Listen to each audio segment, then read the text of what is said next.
নমস্কার বন্ধুরা, রেখা রন্ধনে আপনাদের সবাইকে স্বাগত জানাই।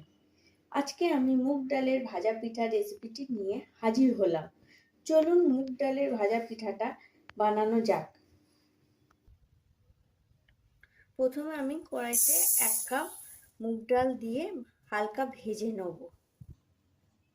ডালটা আমি হালকা করে ভেজে নিয়েছি, এবার 2-3 বার ধুয়ে নেব। আমি এতে পরিমাণ মতো জল ও নুন দিয়ে সেদ্ধ করতে বসিয়ে দিলাম। ডালটা সেদ্ধ হওয়ার পরে ডালটা আমি ম্যাশ করে নিয়েছি। গরম ডালে পরিমাণ মতো চাল গুঁড়ি দিয়ে মেখে নিতে হবে।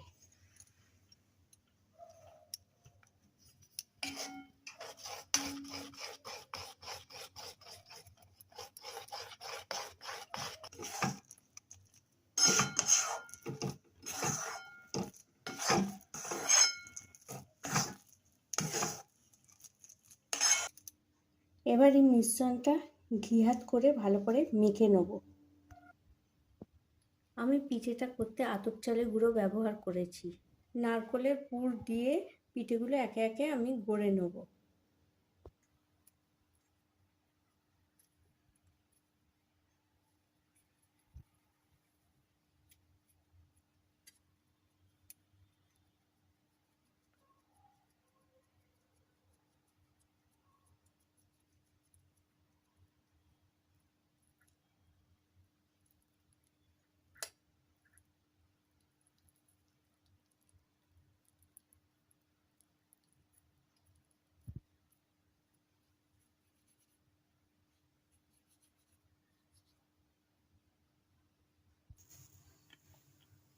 আমি জলে খেজুরের গুড় দিয়ে রসটা তৈরি করে নেব।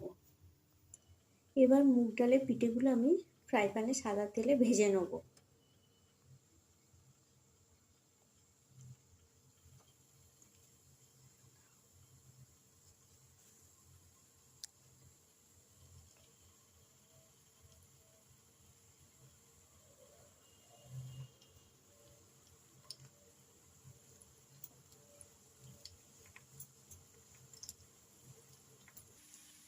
এবার মুগের ডালের ভাজা পিঠেগুলো আমি এক এক করে রসে দিয়ে দেবো।